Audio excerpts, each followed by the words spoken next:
dan Allah jadikan mereka para hafiz, para alim dan para dai. Hadirin kaum muslimin wal hadirat kaum muslimat rahimakumullah.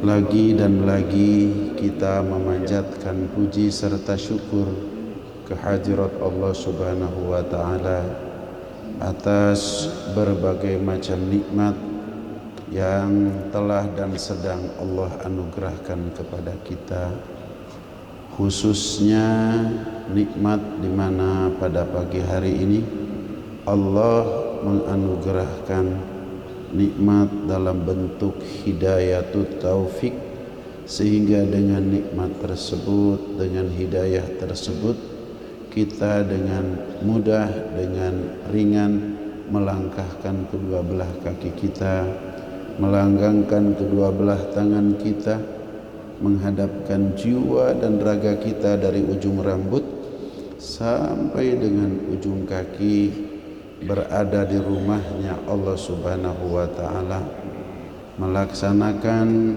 ibadah sholat subuh dengan berjamaah, berzikir dan berdoa. Kemudian kita bersyukur lagi kepada Allah Subhanahu wa ta'ala. Allah memberikan kekuatan, kesabaran kepada kita untuk memperpanjang iktikaf kita, insyaallah sampai dengan waktu isyraq, dan kita melaksanakan satu kewajiban lagi, yaitu thalabul ilmi. Walaupun subhanallah isu corona ini luar biasa, yang sangat-sangat mengganggu kepada pikiran kita, ketenangan kita, termasuk mengganggu terhadap aktivitas kita untuk memakmurkan masjid, apakah dalam melaksanakan sholat maupun dalam kegiatan-kegiatan lainnya seperti taklim. Ini adalah merupakan anugerah besar kepada kita, karena kita sesungguhnya sedang diuji akidah kita, syariah kita, dengan sebuah isu yang sangat kecil sesungguhnya, karena begitu hebatnya media sehingga yang kecil itu akan menjadi besar. Karena sesungguhnya selain daripada Allah Subhanahu wa ta'ala kecil, yang besar itu hanya Allah Subhanahu wa ta'ala. Yang harus kita takuti hanya yang maha besar. Yang maha kecil, la haula wala quwata illa billahil aliyil azim. Setiap umat manusia pada saatnya akan mati. Apakah asbabnya mati ditabrak mobil, mati karena virus, atau mati karena apa saja. Al mautu wahidun. Mati itu adalah satu, datang daripada Allah Subhanahu wa ta'ala. Al asbab mutanawwi'at, sedangkan asbab adalah bermacam-macam. Kalau kita memang harus mati oleh virus, dalam sebuah keterangan mati dengan wabah itu termasuk dengan syahid, asal jangan kita mengejar virus begitu. Silahkan saya kenakan virus begitu, itu yang tidak boleh. Tapi kalau memang virus mengejar kita sehingga kita mati dengan virus, syahid begitu. Oleh karenanya nggak usah takut, semuanya itu besok begitu, sepekan lagi, sebulan lagi, setahun lagi, atau kapan saja, pada saatnya kita akan mati. Idza jaa ajaluhum la yastakhiruna sa'atan wa la yastaqdimun. Abah kaget pas masuk mobil sepi begitu, dikira kosong ini masjid begitu, karena di beberapa tempat Abah dibatalkan pengajian. Abah batal karena virus corona. Yang penting Abah tidak membatalkan. Kalau di masjid Abah pengajian terus, Jumat terus saja, dan mudah-mudahan di Ajikro juga terus saja begitu. Daripada kita mati dengan wabah virus di rumah, mendingan mati dengan wabah virus di masjid begitu. Jelas langkahnya, jelas duduknya, jelas pahalanya, insya Allah. Mari kita kembali ke laptop untuk bisa dapat melaksanakan tugas kita. Satu kewajiban lagi, yaitu thalabul ilmi. Thalabul ilmi pada pagi hari ini kita masih punya materi yang masih belum selesai dengan materi yang berkaitan dengan bulan Rajab, di mana Abah sampaikan kemarin Allah Subhanahu wa taala berfirman dalam Al-Qur'an, A'udzubillahi minasyaitonirrajim, inna iddatash syuhuri 'indallahi 12 syahran fi kitabillahi yauma khalaqas samawati wal arda minha arba'atu hurum dzalika dinul qayyim. Sesungguhnya hitungan bulan di sisi Allah Subhanahu wa taala 12 syahran. Berapa? 12 bulan. Dijelaskan oleh Allah Subhanahu wa taala 12 bulan itu diciptakan ketika Allah Subhanahu wa taala menciptakan 7 lapis langit dan 7 lapis bumi. Ini qat'i ayatnya. Makanya kita ingin bertanya, 12 bulan yang diciptakan oleh Allah Subhanahu wa taala itu 12 bulan yang mana?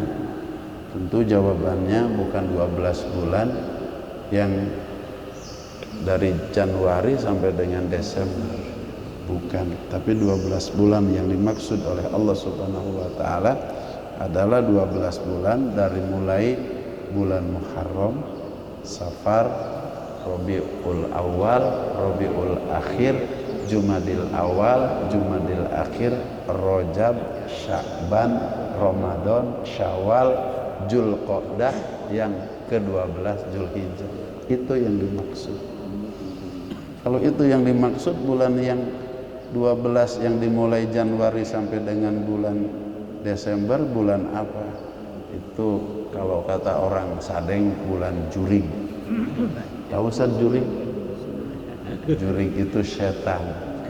Karena bulan-bulan itu memang sengaja diciptakan oleh musuh-musuh Allah, oleh mereka yang mau bersaing dengan Allah.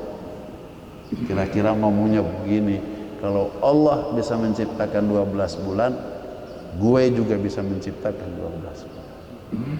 Begitu.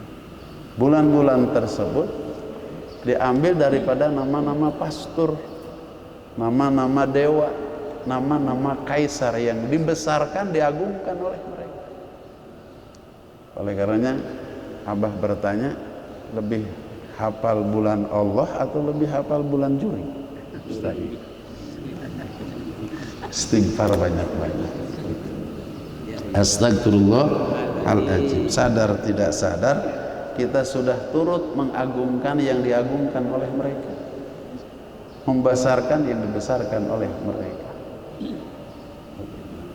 Jadi bulan di sisi Allah Subhanahu wa taala yang disebut dengan Syahrullah itu pertama bulan Muharram, yang kedua bulan Safar, yang ketiga bulan Rabiul Awal, Rabiul Akhir, Jumadil Awal, Jumadil Akhir, Rajab, Sya'ban, Ramadan, Syawal, Dzulqa'dah, yang ke-12 Dzulhijjah. Tolong ajarkan kepada kita, istri kita, anak-anak kita. Karena bulan-bulan ini bulan-bulan yang penuh dengan arti, penuh dengan makna. Kemudian kita teruskan, minha arba'atu hurum. Dari 12 bulan yang diciptakan oleh Allah Subhanahu wa taala, ada 4 bulan yang hurum, 4 bulan yang haram. Tolong perhatikan baik-baik. Abah mengulangi tahun lalu, sesungguhnya ini sudah dibahas tahun lalu.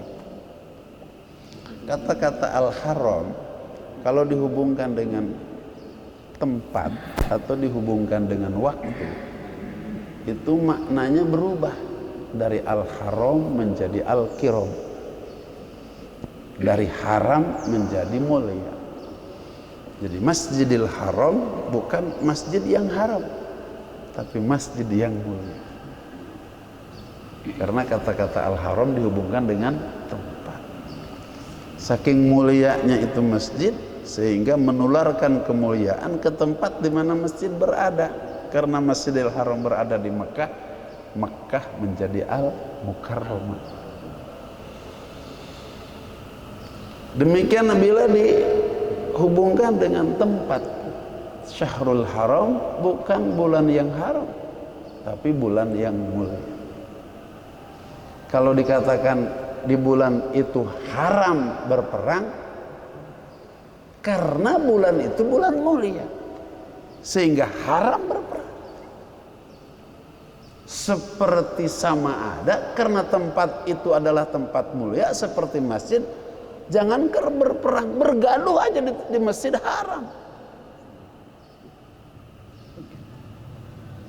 Jadi di bulan yang dimuliakan oleh Allah Subhanahu wa taala ada bulan gencetan senjata. Dan bukan cuma perang pakai senjata di medan peperangan, termasuk peperangan di rumah kita. Suami dengan istri di bulan Rajab itu nggak boleh perang. Damai, gencetan senjata. Dalam satu kampung antara satu tetangga dengan tetangga yang lain di bulan Rajab ini nggak boleh perang. Begitu yang tadinya kita lewat aja ke rumah tetangga di bulan Rajab ini nggak boleh perang. Gencetan senjata, senyum, menghormat kepada bulan yang diagungkan oleh Allah Subhanahu wa taala. Antara satu kampung dengan kampung yang tadinya suka bergaduh, gontok-gontokan di bulan Rajab, hormati bulan Rajab, bulan yang dimuliakan oleh Allah Subhanahu wa taala. Gencetan senjata tidak boleh perang. Artinya di bulan Rajab ini bulan perdamaian. Begitu. Insya Allah kita dengan virus corona juga damai kita. Begitu. Jadi di bulan yang tidak boleh berperang karena Allah Subhanahu wa taala memuliakan, kita pun memuliakan. Kemudian bulan apa saja dari 4 bulan yang dimuliakan oleh Allah Subhanahu wa taala? Rasulullah sallallahu alaihi wasallam menyampaikan dalam salah satu hadisnya agak panjang, innallaha qad ikhtara minal ayyami arba'ah wa minasy-syuhuri arba'ah wa minan nisa'i arba'ah was-sabiqunal jannah arba'ah wa arba'ah istaqatu ilaihimul jannah. Kata Rasulullah sallallahu alaihi wasallam, sesungguhnya Allah telah memilih dari hari-hari yang diciptakan oleh Allah ada 4 hari yang dimuliakan. Dari 12 bulan yang diciptakan oleh Allah ada 4 bulan yang dimuliakan. Dari sekian jumlah wanita sejana Siti Hawa sampai dengan manusia, wanita yang terakhir yang dilahirkan oleh Allah Subhanahu wa taala ada 4 wanita yang dimuliakan. Dari sekian seluruh umat manusia sejak Adam alaihissalam sampai dengan manusia yang terakhir nanti, besok di hari kiamat di Muwaqif kita akan berhenti setelah perjalanan 50.000 tahun, maka oleh Allah Subhanahu wa taala ada 4 orang yang diabsen terlebih dahulu masuk surga, ke dalam surganya Allah Subhanahu wa taala. Wa arba'atun istaqatu ilaihimul jannah, dan ada 4 orang sejak sekarang nih, sejak dulu Adam sekarang sampai akhir zaman, itu 4 orang tuh dirindukan oleh surganya Allah Subhanahu wa taala. Mudah-mudahan kita tergolong orang yang dirindukan oleh surganya Allah Subhanahu wa taala. 4 hari yang mulia, 4 bulan yang mulia. Ini namanya tafsirul Quran bil hadis. Quran ditafsirkan oleh hadis. Apa itu Quran? Abah hanya mengulang saja. Quran itu adalah materi dan redaksinya dari Allah. Sedangkan hadis materinya dari Allah, redaksinya dari Rasulullah sallallahu alaihi wasallam. Sedikit bedanya.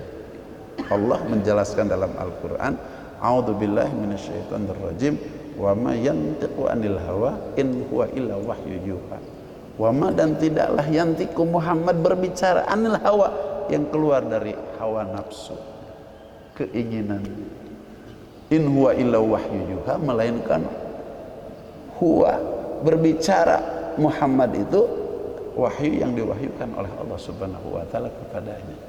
Jadi makanya hadis itu materinya datang dari Allah, pengantarnya datang daripada Rasulullah sallallahu alaihi wasallam. Apa sabda Rasulullah berkaitan dengan 4 bulan yang dimuliakan? Rasulullah bersabda, ar-rajabu, pertama bulan Rajab. Kemudian yang kedua berikutnya wa salasatun mutawalliyat, dan 3 bulan berturut-turut, Dzulqa'dah, Dzulhijjah, dan Muharram. Tentu kita tidak akan menjelaskan Dzulqa'dah, Dzulhijjah, dan Muharram. Kita akan menjelaskan Rajab, meneruskan penjelasan kemarin. Ingat sampai di mana? Sampai di mana ingat? Lupa.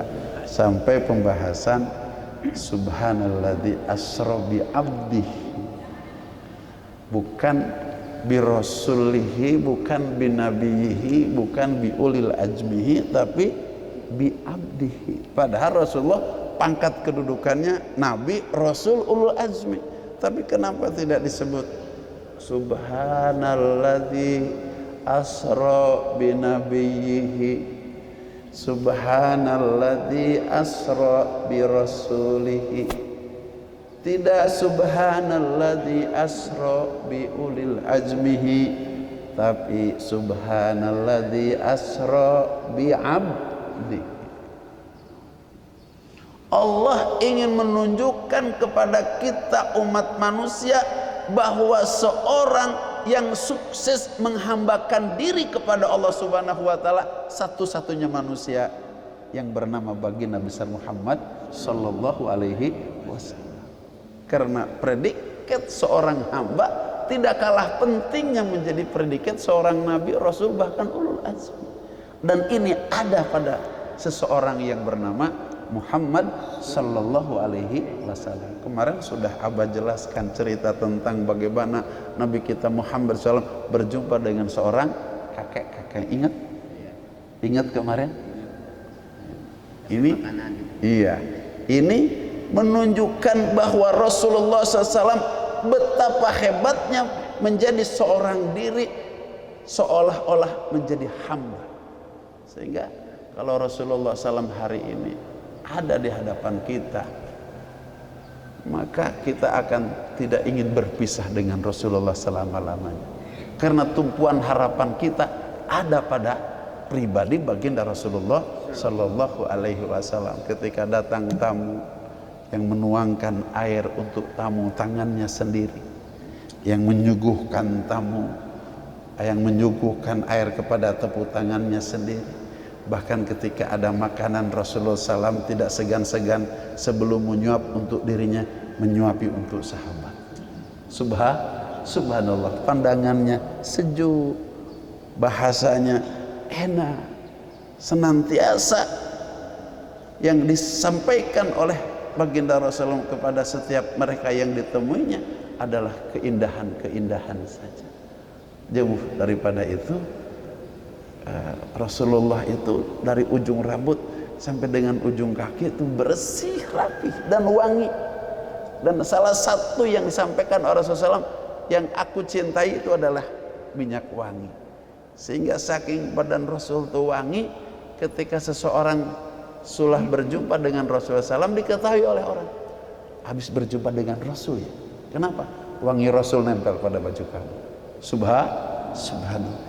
Itu kehebatan kehambaan baginda besar Muhammad sallallahu alaihi wasallam. Subhanalladzi asra bi abdi. Asra memperjalankan bi abdihi kepada hambanya minal masjidil haram ilal masjidil aqsa. Masjidil haram itu adanya di Saudi Arabia, tepatnya di kota Makkah. Sedangkan Masjidil Aqsa adanya di Palestina. Jarak antara Saudi Arabia dengan Palestina itu 1.500 km. Kalau ditempuh dengan dengan jalan itu memerlukan waktu 40 hari. Akan tetapi perjalanan baginda besar Muhammad sallallahu alaihi wasallam dari Masjidil Haram ke Masjidil Aqsa, bahkan mi'raj ke langit pertama, kedua, ketiga, keempat, kelima, keenam, ketujuh, ke Rabb, ke Mustawan, ke Sidratul Muntaha, sampai berjumpa dengan Allah Subhanahu wa taala, kembali lagi ke rumah Rasulullah SAW, ke rumah Ummi Hani, karena keberangkatan Rasulullah pada malam tanggal 27 Rajab itu di rumah Ummi Hani, di rumah bibinya, karena sedang mengamankan diri karena keadaan Rasulullah SAW dalam keadaan tidak aman, diintai oleh kafir-kafir Quraisy, ingin dibunuh begitu, sehingga pada malam tanggal 27 Rajab mengamankan diri di rumah Ummi Hani. Jadi pas Rasulullah balik ke tempat tidurnya masih hangat. Bisa dibayangkan nggak? Kita pulang dari sini kira-kira tempat tidur kita masih hangat nggak? Sudah dingin. Tapi Rasulullah SAW begitu jauhnya berangkat dari Masjidil Haram ke Masjidil Aqsa, 1500 km perjalanan, apabila ditempuh dengan jalan kaki harus 40 hari, kemudian berangkat lagi ke langit ke-7 sampai berjumpa dengan Allah, tapi tempat tidurnya masih dalam keadaan hangat.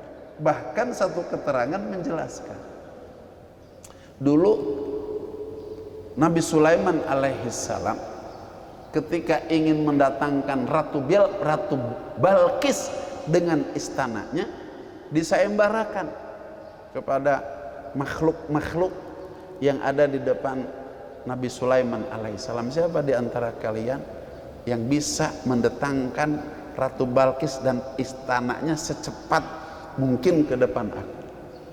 Kata Ifrit, angkat tangan, aku bisa. Begitu. Kata Ifrit, sebelum engkau duduk, Nabi Sulaiman pada saat itu sedang berdiri, sebelum engkau duduk itu Ratu Balqis dan istananya sudah ada di depan raja. Kata Nabi Sulaiman, ada yang lebih cepat daripada itu? Ada seorang waliullah sebelum berkedip. Subhanallah. Kira-kira sebelum duduk dengan sebelum berkedip, lebih cepat sebelum duduk atau lebih cepat sebelum berkedip?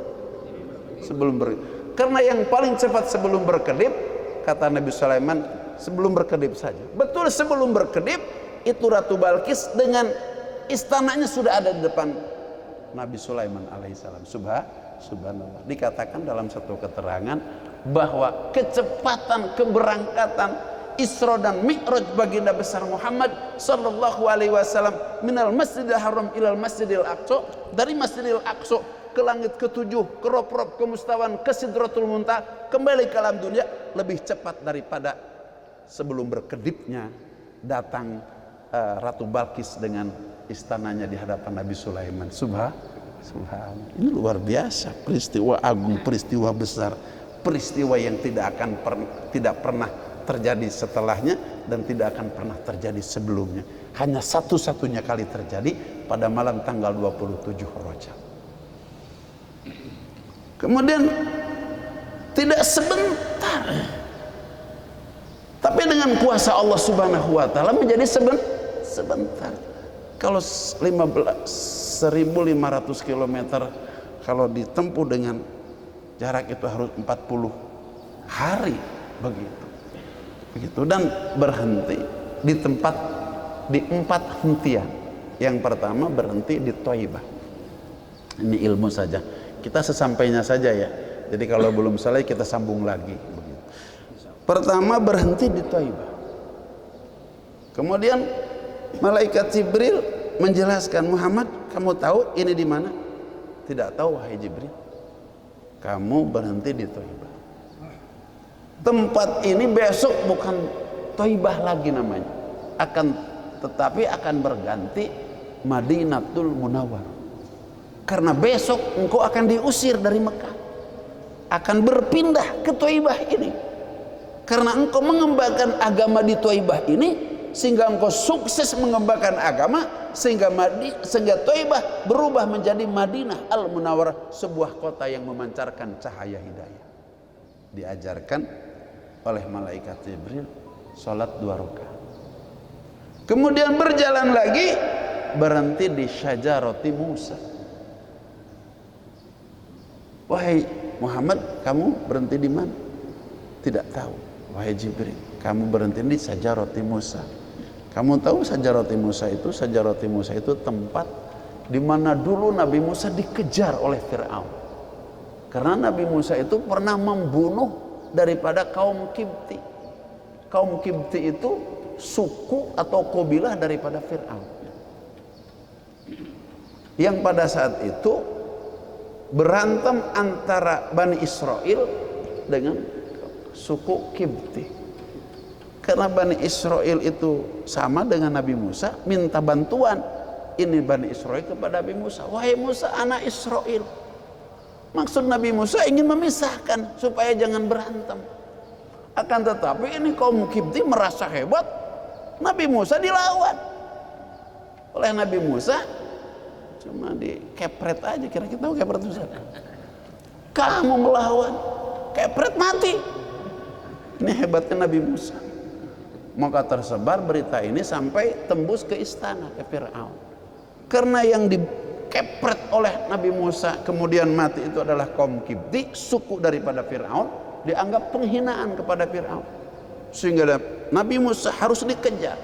Maka lari Nabi Musa sehingga menghilangkan jejak terhadap Fir'aun. Maka berteduh di sebuah pohon rindang yang sampai hari ini disebutnya Syajarati Musa, pohon di mana tempat berteduhnya Nabi Musa alaihissalam. Ini ceritanya panjang, tapi nggak apa-apa, kita cerita saja begitu. Ketika Nabi Musa sedang duduk melamun, harus kemana lagi? Sendal sudah hancur karena saking jauhnya perjalanan. Baju juga sudah robek-robek.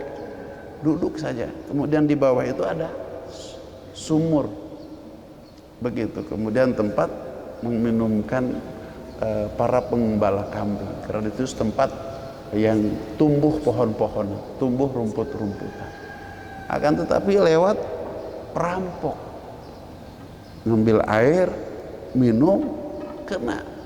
Jahatnya perampok, air diambil, diminum, setelah itu ditutup sumur itu dengan batu besar, sehingga orang tidak bisa lagi mengambil air.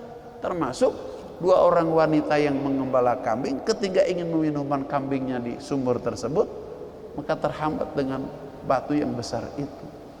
Oleh dua wanita itu diusahakan batu itu diangkat, tapi Nabi Musa nonton, kelihatan kesulitan dua wanita itu mengangkat batu. Akhirnya Nabi Musa turun. Kata Nabi Musa, kalian mundur biar dibantu. Itu batu besar diangkat oleh Nabi Musa, dilempar, sehingga batu yang menutup sumur itu terbuka, dan dua wanita itu bisa meminumkan kambingnya sehingga kambing-kambingnya selamat. Pulang cerita kepada bapaknya, ayah, itu sumur ada yang nutup. Kalau tidak ada seorang pemuda yang gagah perkasa bisa mengangkat batu besar itu, maka kambing kita akan mati kehausan.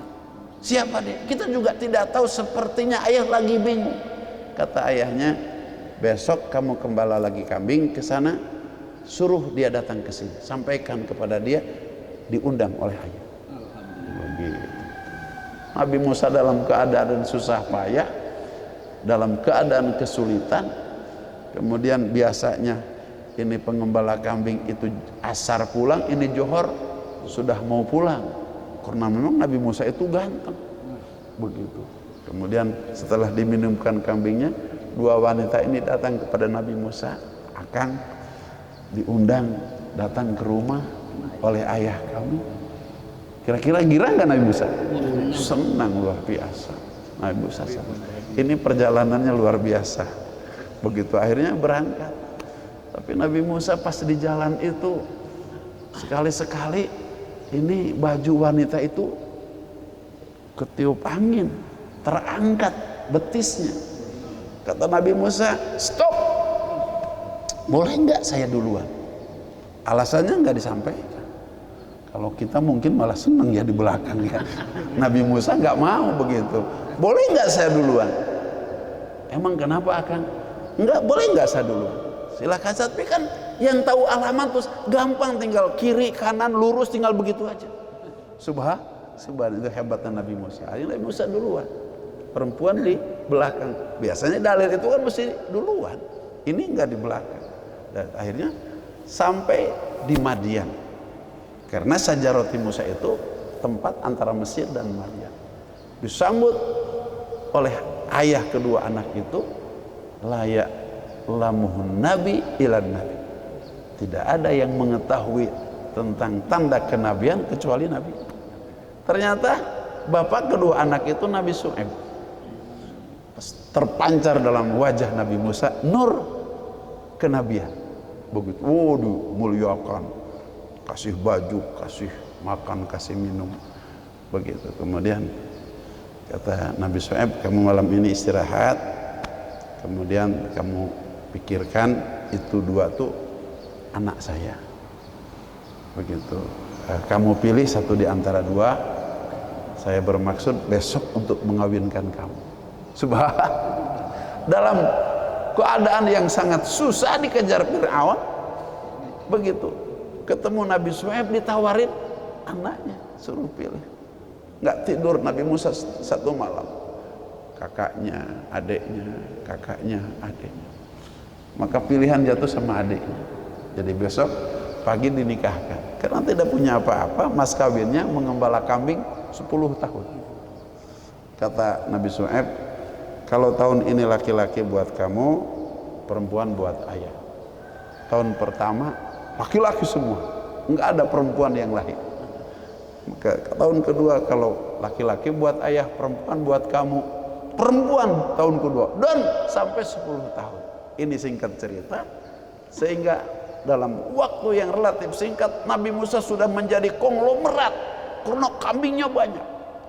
Kata Nabi Syuaib, kamu kan punya ayah, punya ibu, baliklah ke Mesir, bawa nih istri kamu. Kamu sudah tidak menjadi orang yang malu sekarang karena kamu sudah menjadi orang kaya raya, ribuan kambing sudah kamu miliki sekarang.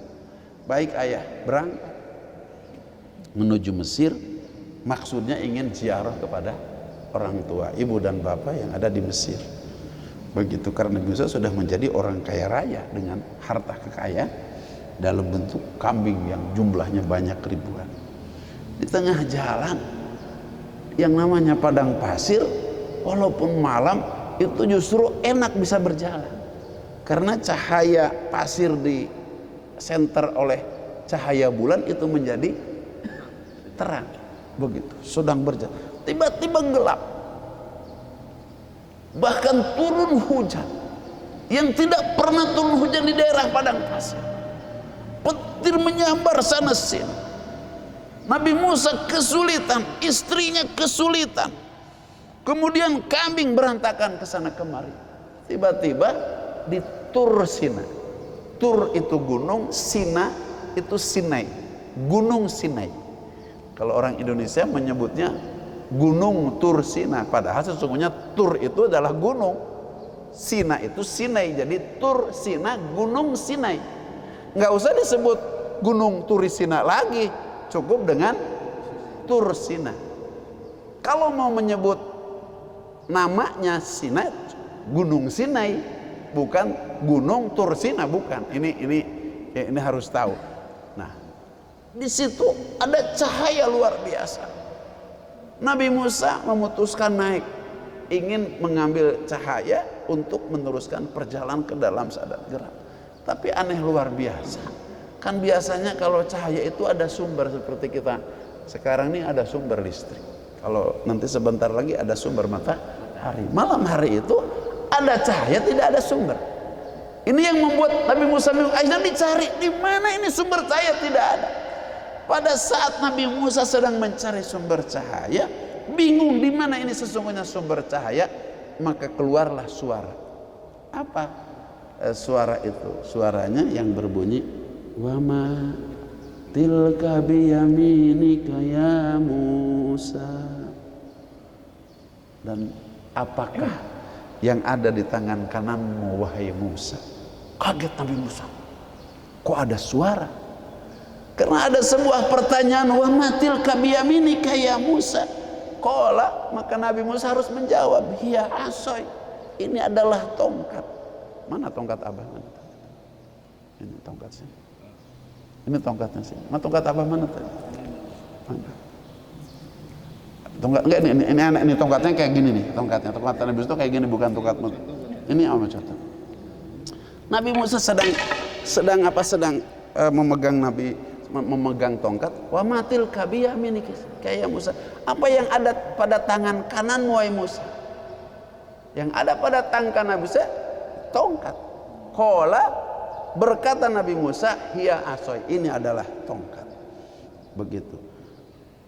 Kemudian kata Nabi Musa, atawakka'u alaiha, aku menekan dengan tongkat ini ketika aku berjalan.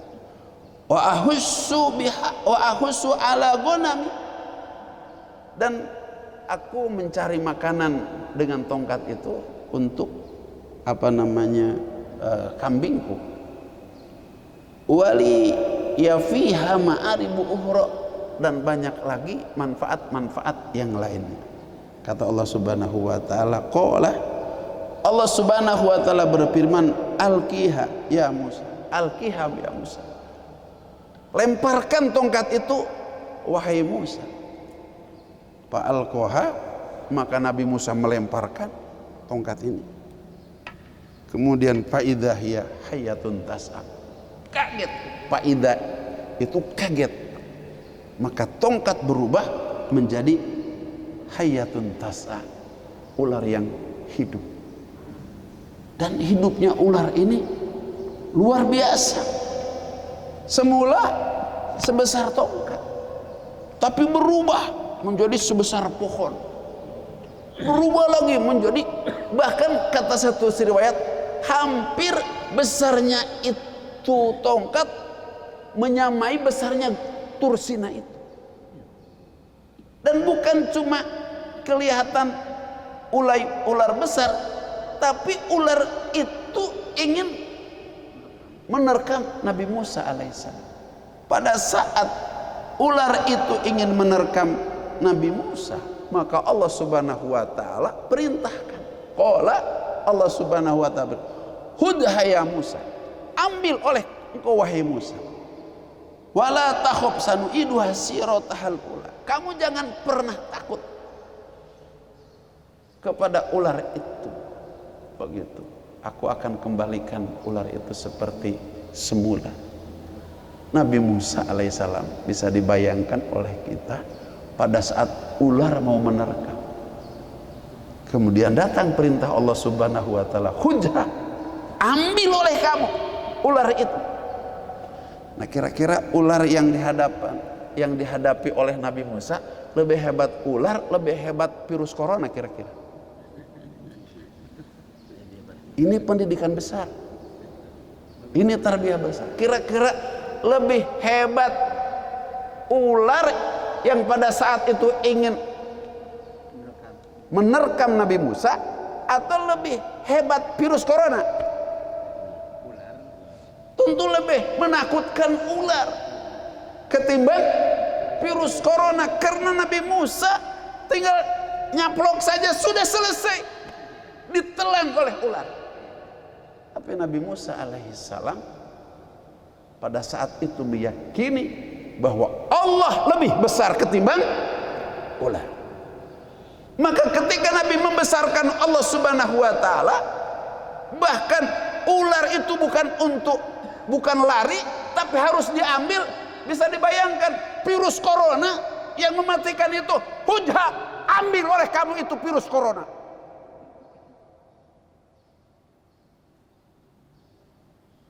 Nah, ketika kita membesarkan Allah Subhanahu wa taala, apa yang menjadi berbahaya maka kembali menjadi tongkat. Jadi virus corona ini akan jadi tongkat nanti buat mereka yang membesarkan Allah Subhanahu wa taala. Jangan pernah takut. Besarkan Allah Subhanahu wa taala, semua akan kecil. Takuti Allah Subhanahu wa taala, semuanya akan dibuat takut oleh Allah Subhanahu wa taala kepada orang yang takut kepada Allah Subhanahu wa taala. Ini pelajaran besar kepada kita.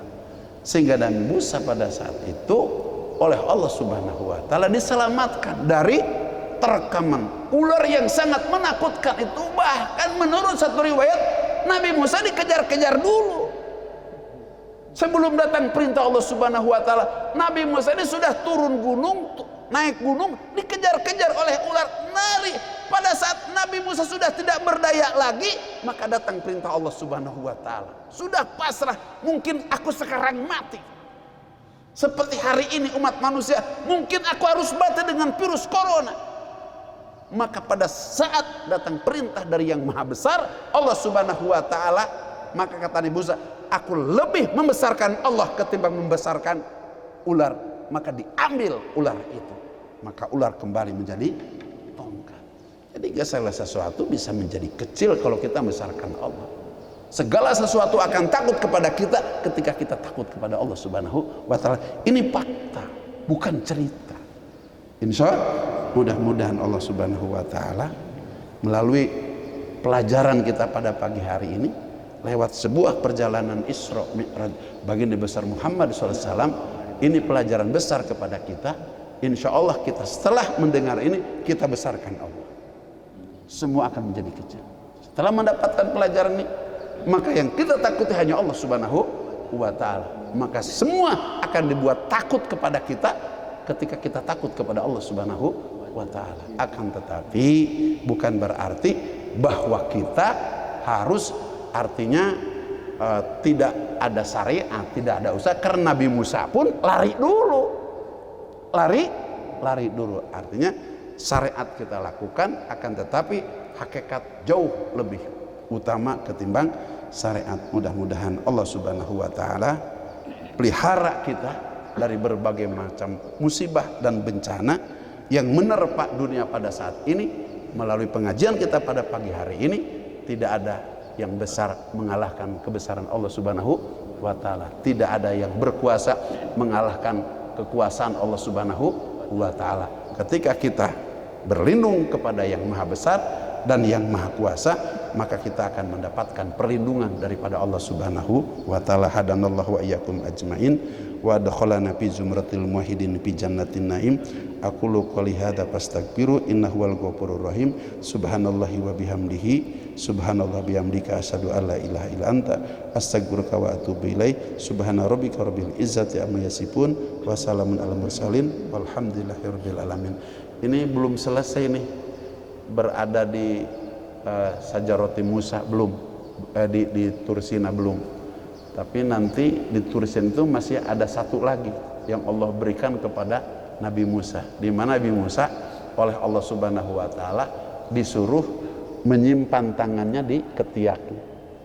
Kemudian pas dikeluarkan, maka tangan Nabi Musa mengeluarkan cahaya, dan cahaya yang keluar pada tangan Nabi Musa itu mengalahkan cahaya matahari, sehingga alam dunia ini oleh Nabi Musa dilihat oleh tangannya Nabi Musa di keheningan, di kegelapan yang sangat gelap pada saat itu. Ceritanya tunggu episode berikutnya. Billahi taufiq wal hidayah. Wassalamualaikum warahmatullahi wabarakatuh.